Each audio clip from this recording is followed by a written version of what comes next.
we are back with more Fate, potentially the last like session of Unlimited Blade Works, which is really exciting. Just cause, hang on, I need to move my mic. Just plug your ears for a second. Plug your ears for a second. Okay, there we go. Also, I want to show you guys something. I'm gonna put my hood on. Boop. I realized I haven't put my hood on for any of the Fate videos, so I was like, yeah, let's do it. But yeah, no, it's exciting because I just love Unlimited Blade Works, and I'm super excited to like see it through to the end. I'm also excited for Heaven's Feel, just because I feel like I got so much less of that, just because like it was 3 movies instead of a full TV series or an entire route of Fate that I've already read. So I'm just like, I'm really excited to get into that and just get more of it.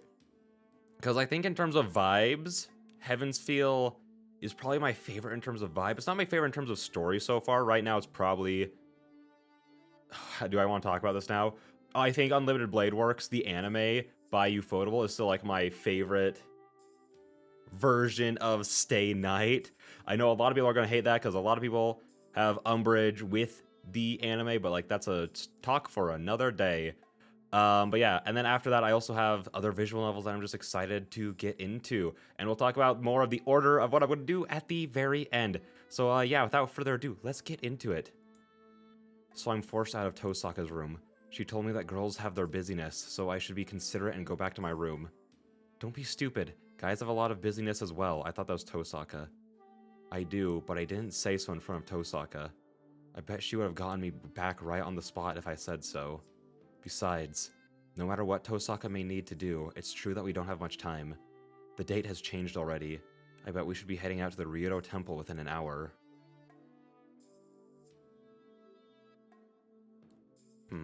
Yeah. This is... I close my eyes and feel the magical energy pouring into me. Tosaka isn't consciously supplying me with magical energy yet, but it's already enough to fill me up. If Emiya Shiro's magical energy capacity is 20 or 30, she always has 500 magical energy. I'm sure it would take years to fill up her whole... Oh, this is so awful after the scene that we just had. I'm sure it would take years to fill up her whole capacity, but I bet her maximum capacity could reach 1,000. I'm amazed. She really is amazing. It makes me realize her greatness again. Well, she's exhausted right now, and most Magi only keep about 80% of their magical energy, so Tosaka has about 400 magical energy right now.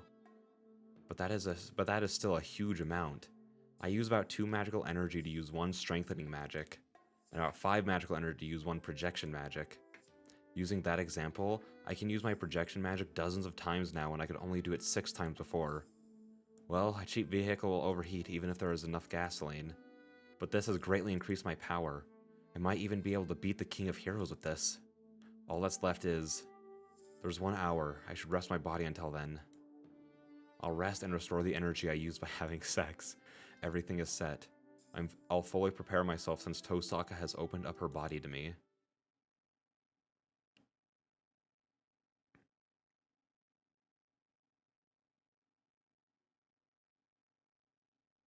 Sick. The last day. We're on the last day, boys. I turn off the lights in my house. It's 4 in the morning. With dawn still a few hours away, we leave the Emiya household. Everything is arranged already. There's nothing to talk about now. We just need to go to battle and fulfill our roles. There's no guarantee that we'll come back alive. No, that has been the case all along, but there's less of a guarantee this time. That's why I'm carefully turning off all the lights. Huh? There's someone standing in the yard. The golden-haired girl is just standing there, looking up at the night sky. Hey, what are you doing, Saber?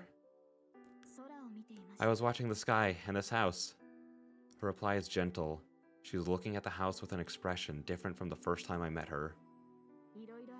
A lot has happened. I want to engrave the events in my mind so that I will remember them forever. It is the voice of one prepared not to return. I see. Yeah, please remember it if you can. I make a clumsy wish from the porch. Yes. Then I have a favor to ask of you as well. I will protect you two, so please come back to this house together. Yeah, we'll come back no matter what. That's all I can manage to say. We're going to destroy the Holy Grail. At the same time, Servant Saber will be returning to her original place. Even if I want her to stay here, and even if Saber is attached to this house, As long as she is a servant, she cannot go against the law. Hey, what are you doing? We don't have time, so hurry up!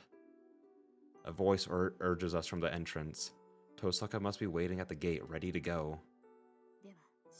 Shiro. Yeah, let's go settle this once and for all. I turn off the last light and leave the house with Saber. A quiet night. The illusion of the girl staring up at the stars is still lingering in the yard.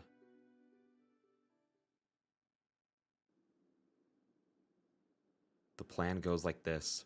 Saber will head into the Ryoto temple from the front while Tosaka and I sneak in from the back. Saber will enter before us so that she can get Gilgamesh's attention. We will use that opening to sneak in, quickly destroy the Holy Grail, and go help Saber.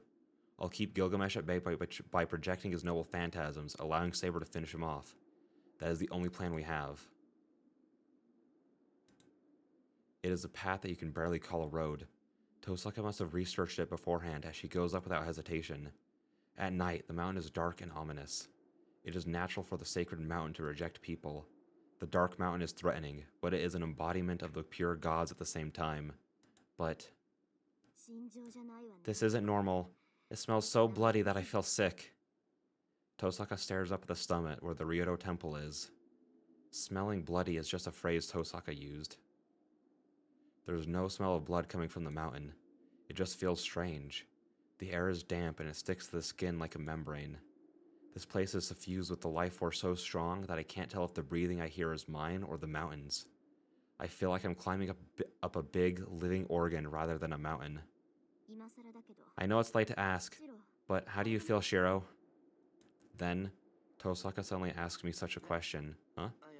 I feel fine, but really not. To be honest, it's beyond my control.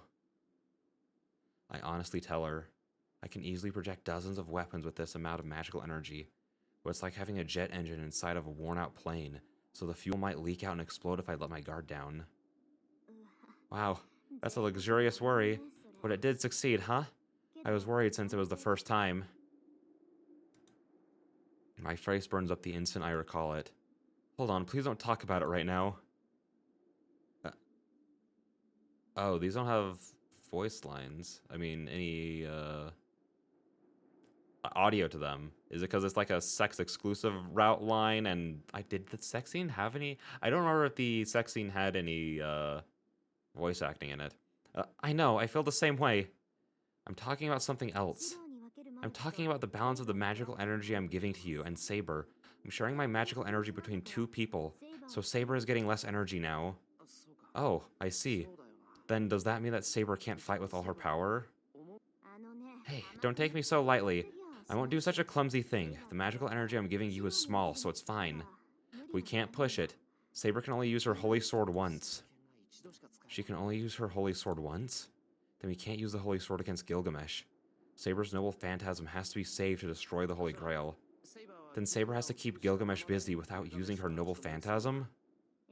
Yeah, so we'll have to go help her as quickly as possible. I told her that she can use the holy sword if she can't stop Gilgamesh by herself.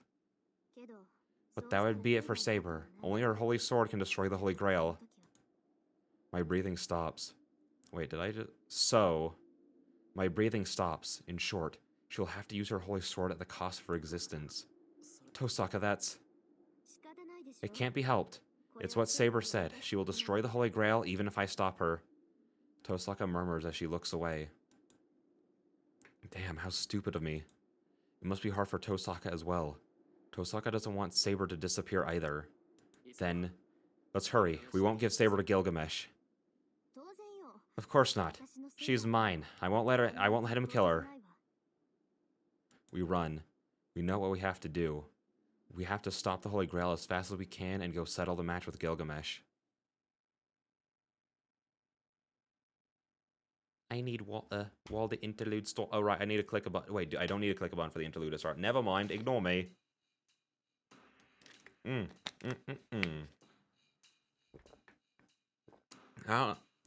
are people who like have read this and they'll do like hour-long things, or like again like people I watch who play Fate Grand Order will just sit there and read for like 50 minutes on end without getting like remotely hurt or anything, and they'll record multiple episodes in a day, and it's like, how do people do that? I don't get it.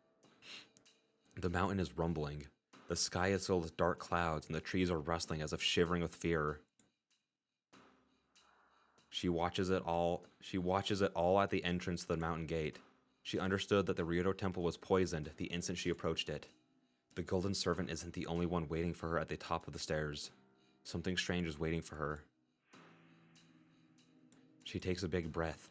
She cannot afford to make a mistake. If the mountain is a place of death, then she will draw all the risk to herself. She wants the other two to make it out alive. She cannot hold anything back. She can only use her holy sword twice. Oh. She understands that she will disappear the instant she activates the holy sword for the second time. I do not care. He is an enemy I cannot match unless I risk my life. The King of Heroes, Gilgamesh. She cannot think of anything else but to use the holy sword against that man with 1,000 noble phantasms. Go after 30 minutes, Saber. She recalls Reen's words. It is only 1 more minute until the appointed time. She breathes out and sets her condition. Wind blows down from the mountaintop. The instant the trees shiver against the evil wind, she starts up the stone steps. She runs up in a flash. Her attack must have been detected the instant she stepped onto the stairs. The last servant should appear at the temple. She will get to him as quickly as possible so she can defeat him before Shiro and Reen arrive. She cannot disobey her master's order. She started off after waiting 30 minutes, just as Reen ordered. Even if she arrives at the temple before Reen expects her to, she is not going against Reen's orders. It is just that she will protect her master's life and go against Reen's expectations as a result. Let's go, Saber. You're gonna get a gold star for this. If the thing leaking out from the mountain is pollution, Saber is a raging wind that blows the pollution away. It should not take her a minute to get to the top. She will be 5 minutes faster than what Reen is expecting. She can end her fight against Gilgamesh in that time. She runs, enduring the mountain's chill. The silver armor shoots up to the temple like a bullet, and when she finally reaches the mountain gate... What? Her feet, which should not stop, come to an unexpected halt. Sweat runs down her forehead. She looks up at the mountain gate in astonishment. Wait, is this Assassin? I have been waiting for you. I'm glad you made it in time, Saber. An elegant voice echoes through the night.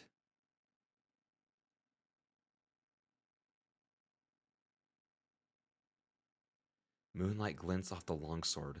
On the stairs leading up to the mountain gate stands an enemy who should not exist. What? Assassin! There's no elegance in Saber's voice.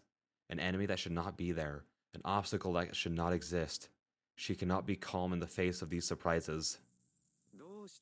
What is wrong, Saber? Is it that much of a surprise that I am here? You should know that I am the guard here. His pleased voice is calm and composed. The swordsman is acting casually, even with the evil wind swirling about. Impossible. Why are you here, assassin? Castor summons you. You cannot exist since Castor is gone. I was about to ask, well, he's an assassin. Doesn't he also have independent action like how archers do? But that could also be wrong. That should be the case for normal servants, but I am a bit special. It is not a person, but this land that is binding me. Masters are the hosts which keep you in this world. It is this mountain in my case. What? The land is the host? Right. Servants, ones without form, cannot maintain other servants, even if they are Magi. A host from this age is needed to keep a servant in this world. That fox summoned me and chose this land to be my host. Therefore, I am a servant that can only appear here. I will not disappear as long as the mountain exists, even if Castor, my summoner, dies. But that is only borrowed time. The fox gave me about 20 days worth of magical energy. You should be able to tell when my limit is. Saying so, the swordsman raises his right hand. Inside his elegant kimono, his white arm is transparent like glass. Assassin, you... I will not last until dawn, as you can see. The appointed time of 20 days is already over. It is just luck that kept me alive this long. She looks up at the swordsman in astonishment. Neither enmity, I hate that word, nor murderous intent is emitted from his sword. He just wishes for a fight. He is demanding a meaningless battle. Then you have stayed just to fight against me, assassin. Do not let me say it, Saber. It will just turn into meaningless words if I say it. He laughs. She can understand how he feels. But she does not have the time right now. The other two will make it in time for the battle unless she hurries. Okay, yeah, I read that right. No, in the worst case, they will reach the temple to face Gilgamesh even before she does. Move aside, assassin. The one that ordered you to protect this gate has died. There's no longer a reason for you to follow that command. Saber asks while she takes a step forward, but... I refuse. I had no reason to fight from the start. Assassin points his sword at Saber, saying that he will start the fight if she comes any closer. No, I do not have a reason to fight. From the very beginning, I have had nothing. I do not have a pride as a heroic spirit, and I do not have a wish I want granted. No, first of all, it was a mistake that I got summoned, because I am not Sasaki Kojiro. Saber's confusion reaches its limits. Sasaki Kojiro. It should be the true identity of this servant. But Assassin himself said that he is a fake. You should not be so surprised. Sasaki Kojiro was never more than a fictional swordsman without a true identity. It is said that he existed, but records on him are too vague. His past was falsely forged as a convenient foe to be a famed swordsman. I am sure a man named Sasaki Kojiro existed. I am also sure that there was a swordsman who used Monoho Shizao. I think that's how you would pronounce that. But they are not the same person. A swordsman with the name Sasaki Kojiro is a fictional character created to be his enemy's foil. You are a fictional heroic spirit? Yes, I am Sasaki Kojiro. It merely means that I am the best suited for this role. I do not have a name, I do not know how to read or write, and I was fortunate enough to be given one. I am a phantom that was summoned just because I could execute Sasaki Kojiro's secret technique. As I am a false servant, I cannot last long. Castor treated me as a disposable servant because of that reason. See, there is no meaning in this, right? Even if I am to perform a great deed here, all the reward will go to Sasaki Kojiro, and I will get nothing, as I am nothing. Everything is meaningless. I am not even clear about myself. I am only a disposable swordsman that acts out the role of Sasaki Kojiro. His longsword wavers. The fictional swordsman created by a fictional story blocks her way as if to fulfill his role. But if there is meaning in me, it is now. If there is a wish for me who died nameless, he must have dreamed of a match with a superior swordsman who could not have been allowed to witness as a nameless swordsman. That was hard for me to read for some reason. Assassin. Yeah, let me reread that. But if there is meaning in me, it is now. If there is a wish for me who died nameless, he must have dreamed of a match with a superior swordsman who he could not have been allowed to witness as a nameless swordsman. She readies her sword. She cannot convince her enemy. The only way she can answer the swordsman who is prepared for his death is to fight him. Then, let us start. My life will end no matter what. There can be no better end than to die at your hand. His longsword moves. Saber's sword repels a strike like moonlight. His longsword wavers. She cannot match Gilgamesh if she uses up her powers here, but she cannot afford to hold back. No, she does not know if she can win, even if she uses all her powers. His longsword gets more fierce with each blow. A fictional swordsman. A swordsman who can match a heroic spirit without a noble phantasm. She must settle her match with him right here and now. Okay, and I think that is a great place to stop this episode while I get another sippy dippy of water.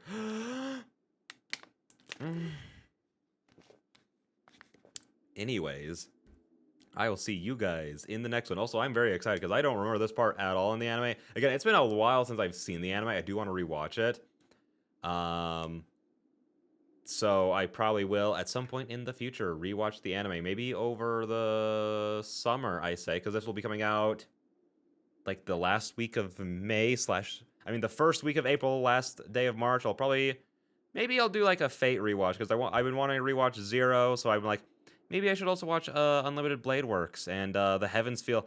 No, I don't want to rewatch the Heavens Feel movies before I read it. No. I'll have to maybe I should hold off on doing my big Fate rewatch before until I finish the visual novel entirely. That'll be a while though, but I guess it's worth it. So yeah, with that being said, I'll see you guys in the next one. Bye bye.